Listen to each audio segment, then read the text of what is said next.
राधे राधे दोस्तों। आज हम एक गरीब औरत की कहानी सुनाएंगे। एक गांव में एक ललिता नाम की औरत रहती थी। वह माँ दुर्गा की बहुत बड़ी भक्त थी। वो कुछ भी काम करती थी, दुर्गे माता पे उसे अटूट विश्वास था। और ललिता का पति अपाहिज था। एक दिन बिजली का काम खंबा के पोल पे चढ़ा था, तो करंट लग गया, तो वहाँ से 40 फुट ऊपर से गिरा, तो उसकी रीढ़ की हड्डी टूट गई। तो वह बिस्तर पर पड़ा रहता था और ललिता अपनी दुर्गे माता को धन्यवाद कर रही थी। हे दुर्गे माता, आपका बहुत बहुत धन्यवाद, हमारे पति के प्राण बच गए।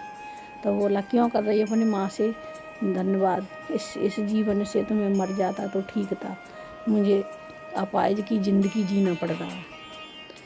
ललिता बोली, नहीं नहीं, मैं तो आपके बिना एक क्षण भी नहीं रह सकती हूँ, सोच भी नहीं सकती हूँ। मुझे माँ ने आपको लौटा दिया, इसीलिए मैं धन्यवाद कर रही हूँ। और फिर उसका पति जब गिर गया तो उसके घर में खाने पीने की तंगी आ गई। और फिर वो एक अमीर घर में नंदिनी नाम की औरत थी, उसके यहाँ काम करने लगी, झाड़ू पोंछा और खाना बनाने का। तो वहाँ काम करने जाती, थोड़ा सा भी लेट हो जाती तो वो उसकी पगार में से पैसे काट लेती। वो सुबह उठ के एक दिन वो काम पे गई तो नंदिनी बोली, आज फिर लेट आ गई, आज पूरी पगार, आज के पैसे कटेंगे तुम्हारे। तो उसने ललिता ने कहा, मालकिन, मेरे पति की तो आपको पता ही है तबीयत ख़राब। सबसे पहले मैं उनको नहलाती हूँ, धुलाती हूँ, फिर खाना खिलाती हूँ, उसके बाद मैं आपके यहाँ काम पे आती हूँ। तो बोले, वो मैं कुछ नहीं जानती हूँ, चाहे पति की सेवा कर ले चाहे काम कर ले। फिर भी वो ललिता काम करती रही। तो उसने उस दिन की पगार उसकी काट ली। ललिता जब काम से आती थी वापस, तो माँ दुर्गे माता के मंदिर में ज़रूर जाती थी। तो वहाँ जाके माँ से बोलती थी, माँ, मैं लेट हो जाती हूँ तो मेरा पैसा काट लेती हैं मालकिन। अब बताओ, आज तो मुझे सिर्फ 1000 रुपये मिले हैं तनख्वाह में, आज कैसे मैं खर्चा चलाऊँगी और कैसे दवाएं, कैसे खाना पीना खिलाऊँगी, कपड़े लत्ते। और फिर भी वो धन्यवाद माँ का करके चली गई। माँ, तुम तो दयालु हो, तुम तो जानती हो सब, और मुझे तुम्हारे ऊपर पूरा विश्वास है, आप मेरा हाथ हमेशा थामे रहना। यह सब बोल के वो अपने घर आई। आके फिर काम करने लगी, अपने पति की सेवा। फिर दूसरे दिन गई काम पे। फिर काम से दूसरे दिन लौट के आ रही थी मंदिर के पास, तो उसने देखा कि एक छोटी सी बच्ची बैठी हुई, बिल्कुल दुर्बल। और उस बच्ची ने कहा, माँ, मैं 2 दिन से भूखी हूँ, मुझे खाने को दो, कुछ मुझे 2 रोटी खिला दो माँ, मुझे 2 रोटी खिला दो। सो उस बच्ची को देख के ललिता का जी भर आया। उसने कहा, ठीक है बेटा, बैठो, मैं अभी लेके आती हूँ। फिर वो भागती गई, पूरी सब्जी लेके आई और उस बच्ची को दिया और बोला, बेटा भरपेट खा लो, और थोड़े रुपए भी दे दिए कि दोबारा भूख लगे तो फिर खा लेना। और उसके बाद फिर वो अपने घर चली आई और बारिश होने लगी तेज तेज। भींजती हुई घर आई तो देखा वो ही लड़की घर पे खड़ी थी वहाँ। तो बोला, बेटी, आप यहाँ और आप इतनी भींज गई हैं और आपकी तबीयत ख़राब हो जाएगी, चलो अंदर चलो। जैसे ही उसने कहा, उसे छींकें भी आने लगी। तो वो अंदर लेके गई और उसने पूरी रात अपने पति की और उस बच्ची की सेवा करी। उसके बाद ललिता काम पे जाने लगी। काम पे जाती थी तो एक दिन बारिश होने लगी, बहुत तेज़ बारिश हो रही थी। जब लौट रही थी तो वो भींज गई बारिश में। भींज गई तो भींजते भींजते पहुंची अपनी मालिकिन के घर। बोली, आज फिर लेट आ गई, तुम बहुत काम चोर है। तो बोला, नहीं मालिकिन, आज बारिश हो रही थी इसलिए मैं गीली हो गई, देखो भींजती भींजती आई।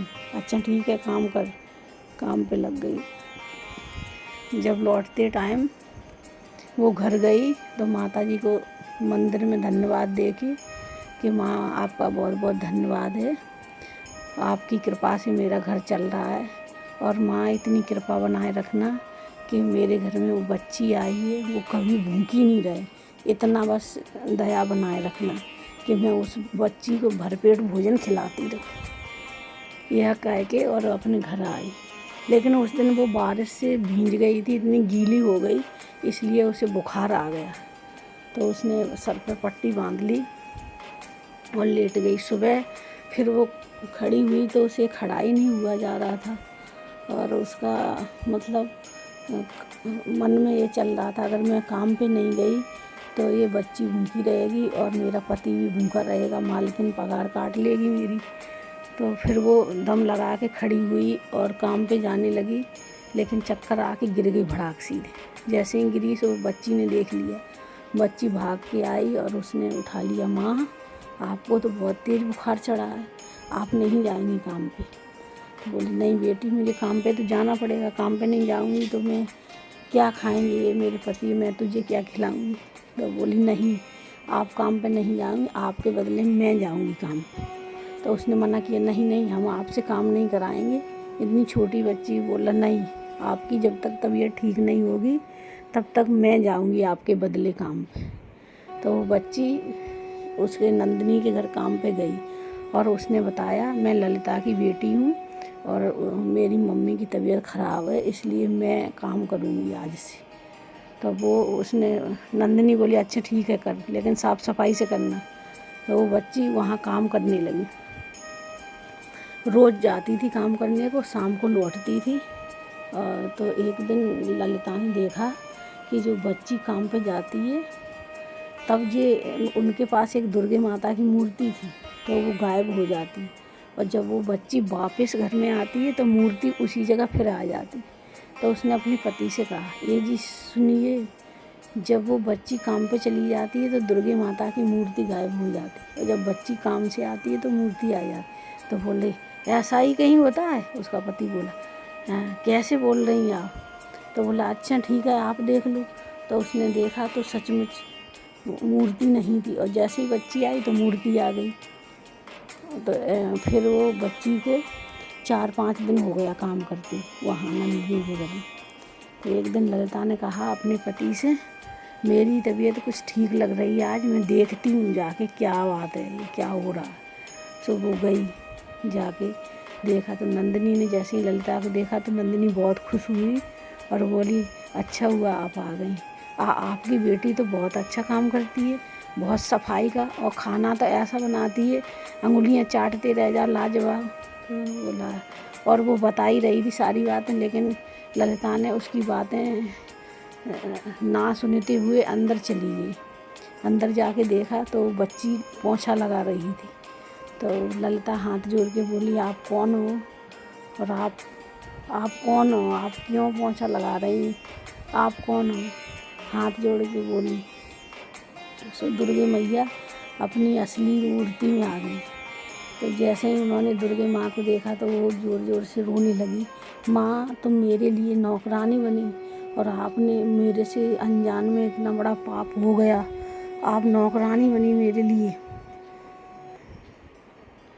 नौकरानी बनी आप मेरे लिए, इतना बड़ा मुझसे पाप हो गया अनजाने में। तो बोला नहीं नहीं बेटी, आपसे कोई पाप नहीं हुआ है, आपने कोई पाप नहीं किया है, आप हमारी सच्ची भक्त थी।